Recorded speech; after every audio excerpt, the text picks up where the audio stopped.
It's funny, you were talking about the marvelous setup for the big film, and then going from that to the cheesy westerns, all within the same span of a few years. Yes, that's right.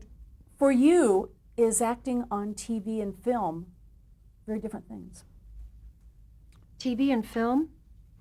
Well, it depends on the medium in a way, doesn't it? And it depends on whether it's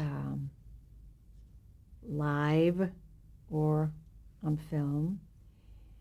There's certainly a big difference between theater acting and television. You really have to bring it down. You have to bring it down for films. You may even have to bring it down for films more than for television. I've been doing a series called Oz for cable television, HBO. And it's been a fascinating experience. We're now about to shoot our 5th season. And I play a nun who is a psychologist and a drug counselor, a very 90s nun in the sense that, well, I should say 2000 nun, in the sense she's very contemporary. She doesn't wear a habit, nothing like that. She wears sneakers and jeans and what have you. And her language can sometimes be slightly salty. What was fascinating and challenging and difficult originally about acting the part of this character, whose name is Sister Peter Marie Raimondo, is that the series calls for very, very naturalistic acting styles. And everyone that was cast in it was wonderful that way. And there are actors that are specifically wonderful that way, and also very often cannot do classical work. It was very difficult for me at first because I've always been called upon to do dynamic, volatile, funny, outrageous, ha-ha, or even when it's a serious thing, very dynamic and big kind of characters. And for me to come way down like that was very difficult, really, really difficult. And I asked the directors of each episode, because we changed directors each time, I say, I tend to overstate, particularly with my face. I think, I'm just looking like this when I'm really looking like that. So I said, you must tell me, not only for my sake, but for the sake of the show, because otherwise I'm really going to stand out like a sore thumb, and I'm not accustomed to behaving in such a natural way. And the thing about behaving in a very natural way is that it still needs a different kind of energy. It does need a theatrical energy. It can't just be natural. It has to be a heightened kind of naturalness. And that's a difficult place to come to when you've been doing the kind of roles I have much of my life. So it's been a huge challenge, and it's been wonderful for me. It's interestingly gotten me new respect from my peers, because no one's ever seen me behave this way on film before. I mean, some very, very respected and famous people have come up to me and said, I love your work on Oz, which is astonishing too, given that I'm not really a lead. I'm one of the supporting people who's there all the time. But Sister Peter Marie, it's not about her, it's about the characters in prison. And it's helped my acting technique immeasurably when I did the film with Ben Gazzara, who is kind of that kind of actor. We meshed beautifully. I don't know that we would have 5 years ago. So I'm thrilled about it. I've learned to go inside in a different way. Every actor has to go inside themselves anyway, but for different reasons and in different ways. And it's been nothing but beneficial to me. And I love it. I'm thrilled about that. I've really become, in some instances, a very understated actress because of this show. And in the show, and the reviews, the critics' notices will sometimes reflect that. Very often I'll see things like, and Rita Moreno in a multi-layered characterization. Oh, that's fabulous for me. You can't imagine. A woman who has an Oscar still can appreciate that. You bet. Well, the wonderful thing about acting is that you keep learning. It's so different from a lot of other things. You never, ever, ever stop learning in when you're an actor or an actress. There's always something new, a new way to approach something. It's fascinating. Silly me, I said Oscar. I should have said Oscar, Tony, Grammy, Emmy. Yeah. The one thing that I did want to ask Oh, you there's about- more. There's Cable Ace Award for Oz. There's 2 Oz Awards for the Ola Awards, which are Hispanic awards. There's one for Lifetime Achievement. There's a bunch of Lifetime Achievements lately. As you get older, you begin to get those. you know how That's many- how you know you're getting older. Well, I think you're like a question of many trivia games. You know, who is Yeah, yeah. I'm the only woman who, in competition with my peers, it's important to state that, has won all of them. Because there are a couple of ladies who've won all of them, but one of the awards is honorary. Have you ever had the luxury of an acting class? Not too much. I studied some when I was about in my 20s. I went to class, and it was really it's a wonderful class. And I studied with a man named Jeff Corey, who everybody went to. In fact, I remember Burt Reynolds coming in to a class one day and saying to my girlfriend who was sitting next to me, because at the time I was going with Marlon Brando, I saw Burt come in, I said, "Pfft, he doesn't stand a chance. He looks just like Marlon." He's just funny. He did, but he really did resemble him on a more common man basis, because Marlon did have an unusual face. He looked like a Roman coin, whereas Burt looked like a very sexy hunk. But he looked like Marlon. I know what you mean. You know, we were talking about some of the older TV appearances that you did. One that we did want to cover was you got to work with Jack Benny. Yes, isn't that amazing? I know. I did work with Jack Benny. It was right after West Side Story. I did that. As a result of West Side Story, I did a guest star stint on that, and I did a guest star stint on the Perry Como show also, because of West Side Story.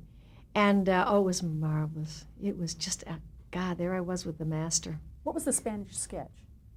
The Spanish sketch. Well, I think we did a takeoff on West Side Story. And I don't remember it anymore, but it was really quite funny. He was trying to be a shark. Jack Benny is a shark. Can you imagine that? Do you have any special memories about working with him, his famed timing? He was, well,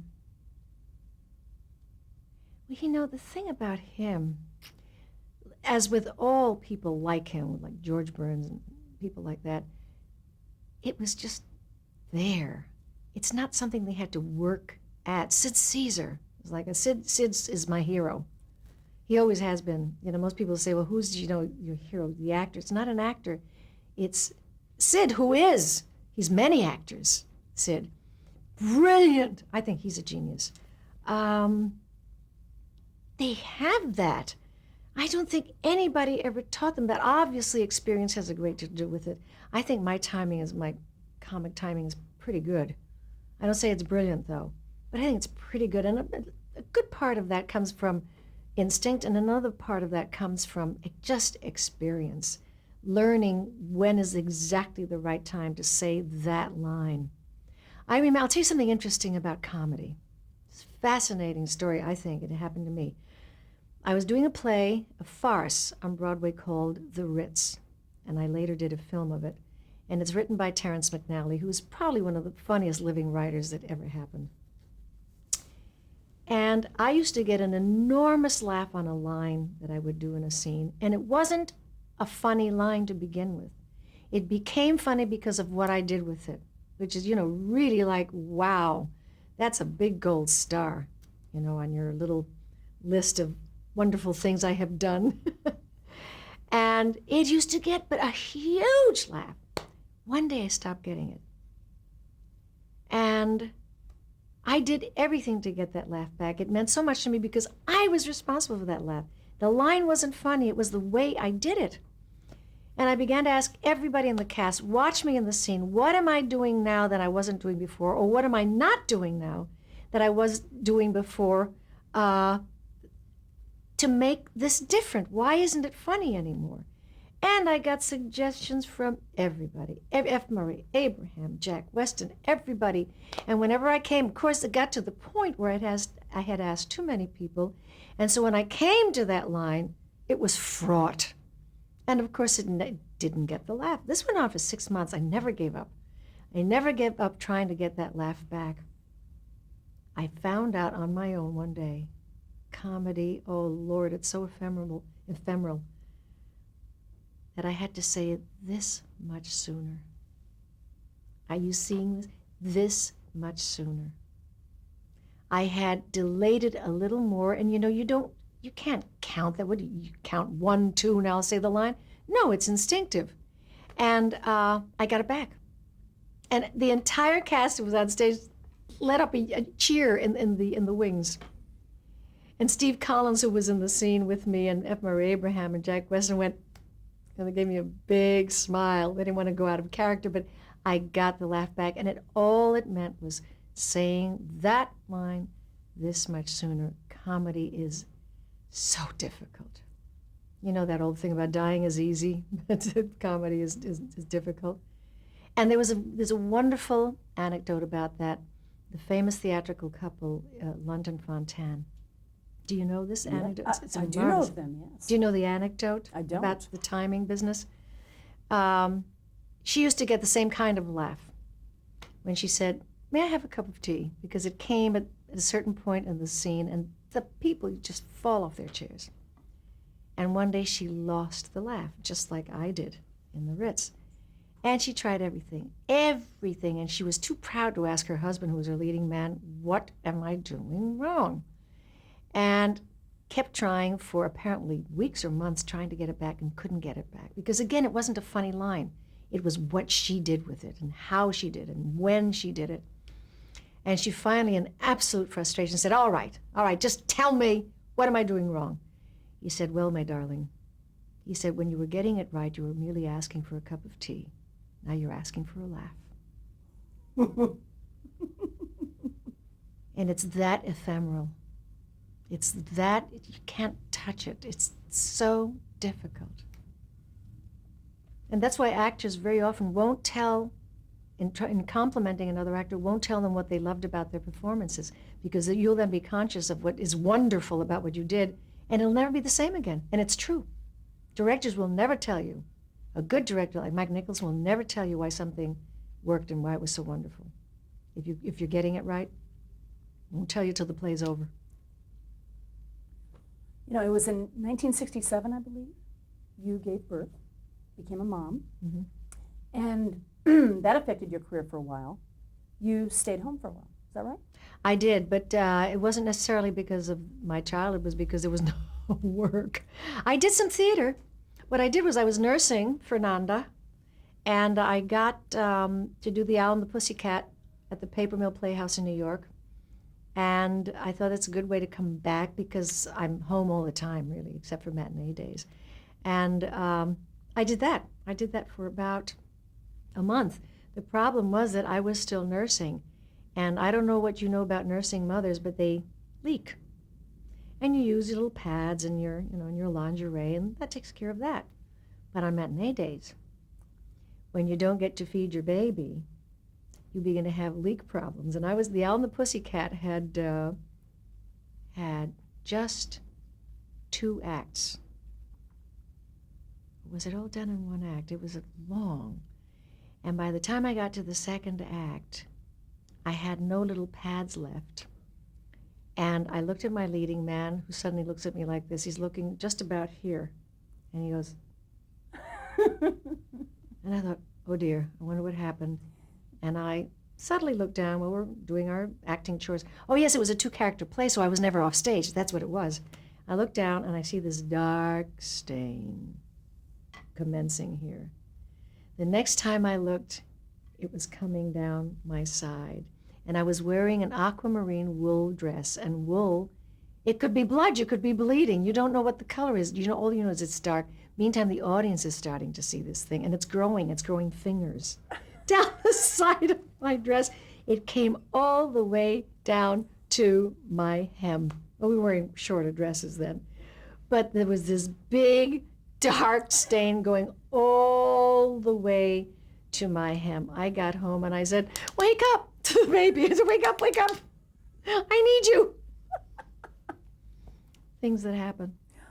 Was it the birth of your daughter that made you want to take on the role on children's television? Oh, absolutely. I began to watch Sesame Street and was entranced and engaged. Oh, I just loved it.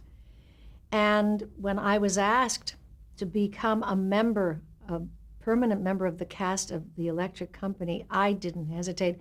I remember my agent saying at that time, he had good reason for saying it, he said, "Don't do it. They'll all think you're out of work." There was a man named Pinky Lee, a comedian, who took a children's show and never, ever did any work again outside of that show. So that was the Pinky Lee fear. And he said, "Don't do it. You may never." And I said, "I have to do it. I have to." It's wonderful. It's doing everything that's great and noble and fine. And I want to do it for good reasons. They certainly weren't career reasons, that's for sure.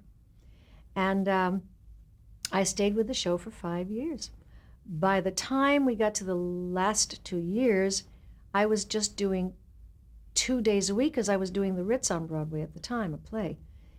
But they would squeeze all of my stuff into those 2 days because each scene was a lesson. And that's what they did with Bill Cosby. By the way, that's what helped get him his PhD. Yes, he was using that as credit, educational television. And that's part of his credits for his PhD. And to this day, Bill and Morgan are close friends. It was, what a great experience. My Bill and God, Morgan. what an amazing show. Morgan Freeman, yeah. Because he was on the show also. Oh, yes, he played Easy Reader and lots of other characters. The Electric Company was 1971 to 1976. And what year did you do B.L. Stryker? It came after that. I don't remember after that? years, so I don't know. I really don't. It's terrible. I would make the worst witness in life. God forbid I should ever have to go to court and defend myself with dates. I'd be in desperate trouble.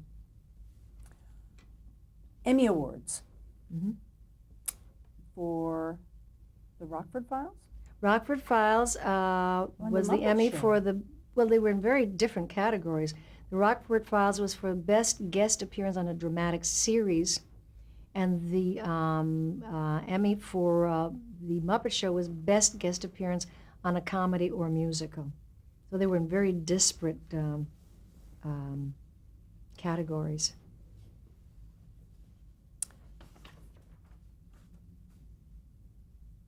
Let's see. I'm sorry. Was I supposed to ask some more about Electric Company? Forgive me. Okay, here we go. We're going to talk some more about Electric Company and what made it a standout. It was certainly a unique show. There was nothing ever like it on television. And to this day, there really isn't. Nothing, I think, equaled it, aside from the fact, that it had an extraordinary cast of Cosby, Morgan Freeman, myself, Skip Hinnant, who was wonderful, Judy Grobart, who was fabulous, who came from Second City, by the way. It was like no other show. It had wit. Until that time, children's shows did not have wit. They could be knocked down, that kind of stuff, comedy, where people rolled around, but they didn't have that kind of wit. We were very, very sophisticated. And there was always a constant internecine battle between what was important to give the kids and what was going to teach the lesson. And I so admire Joan Gans Cooney, who is Children's Television Workshop, for saying, yes, we want to teach the lesson, but we have to engage their attention first. So if it becomes a matter of one or the other, then I want the kids to be entertained. And indeed, it was proven with my daughter, who didn't want to learn to read. She was a very reluctant reader and was entertained by the show, and one day began to read, and it took quite a while because of the show. So it is to Joan's credit that she chose to go for what would engage or compel the child to watch and then teach the lesson. That was very, very important, and it was always kind of a battle. And On the other hand, when we were doing a skit, the lesson was also extremely important, and how to teach it became a challenge. The words above our head, should they be here? Should they be in the middle? Should they be on a card that we would point out? And they tested and tested and tested this, and it took a long time before they realized, by having the show in a playroom with children, that children, it's fascinating, and she may have told you this, will learn even when they're not watching, when they're playing. That's one thing they learned about the electric company. They were so dismayed originally because some children would turn away from the set and play because they had toys there. It was on purpose.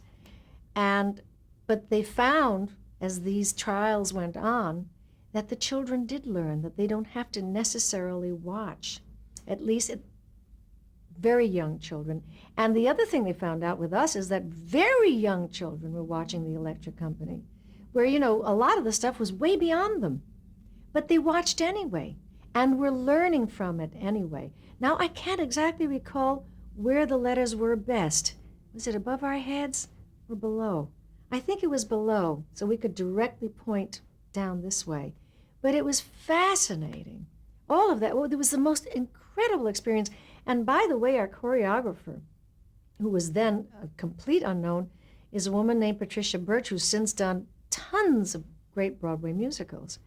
She was the one who used to put our little rock and roll stuff together when I played Phyllis and the Pharaohs, that group that was so hilarious. We were teaching the PH sound, that F sounds like PH also, PH sounds like F. It was an extraordinary experience. We had to learn new sketches every single day. When I was still working on it 5 times a week, it was exhausting work. It was really exhausting. We got to the point where we really needed cue cards, and we got so expert at it. You know, we just take glances or make ourselves look as if we were thinking of something, and look at the dialogue, because you do have to teach the lesson. I mean, if you're going to teach it, you must teach it properly. You can't skirt and fudge around that. I made up some of my own characters, which just worked wonderfully. My little brat, I played a brat whom I named Pandora, because when they opened the box, out she came with all the evils of the world, and she wore big blonde sausage curls. A talk like this high is be Pandora. I love her. My daughter still loves her. I still do Pandora for her. And she wore a big Baby Snooks kind of dress, big pink dress with a huge pink bow. And she always had Mary Janes that were swallowing up her socks, because I remember when I was a kid, my socks were always being swallowed up by my shoes, and lots of Band-Aids on her knees and shins, because she was that kind of kid. She was my favorite character, and that she was the favorite of the crew, too. The crew loved her, because I'd get very salty when I had that dress on. Very un-Pandora. And another character that, it's not that I invented her, is that I played her once and they liked her so much that they brought her back. Like the movie director that I played, that we called her the Nazi. We called her Otto Sir. Oh God, Morgan Freeman played the best thing in that. He always played the cue card guy, and I'd take my writing crop and say to the actor, "You didn't get that right. This is the word." And he'd have Band-Aids all over his fingers, because I'd be beating the hell out of that card, and his hands would be bandaged. And I used to call him Marcello. I named him Marcello. And he had his hair standing up like this. That was one of my favorite characters. And we were able to ad lib now and then and just have some great laughs. There were some massive breakups in that show.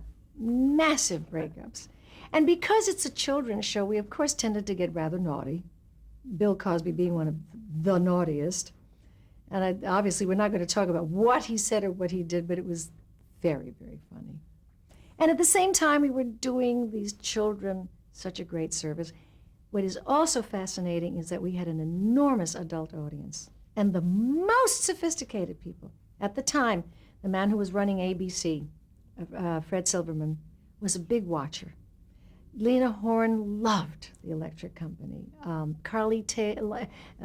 James Taylor and Carly Simon, they were married at the time. used to watch it religiously. There were lots of people like that, in addition to just the general populace who loved the Electric Company. Did you have any conscientious thought about how you were being perceived by young Latino children? Oh, sure. Well, it's no accident that I was in that show. It's certainly no accident that Morgan and Bill Cosby are black men. And oh gosh, I can't remember her name, the black girl who was with us so much of the time. Hattie, it begins with a W. But that she was in the show, that there was another man named Luis Avalos who was also Latino. It was a big mix. We had two of everything. And we had Irene Cara was one of the kids who became a star after that, recording star. And one of the girls in what we used to call the Short Circuits, the kid band, was June Angela, who did a lot of stuff on Broadway. She did The King and I, and she was Asian. Not was, she still is. But they really, CTW, Children's Television Workshop, was wonderful about that. They were very, very conscious of the importance of representing everybody, which is another reason that I think also it made it a very special show. And I think the other great show for children, and it still is as far as I'm concerned, is Mr. Rogers. It's a quiet show. It wasn't crazy. The Electric Company was so different from all the other shows of that time. Very special.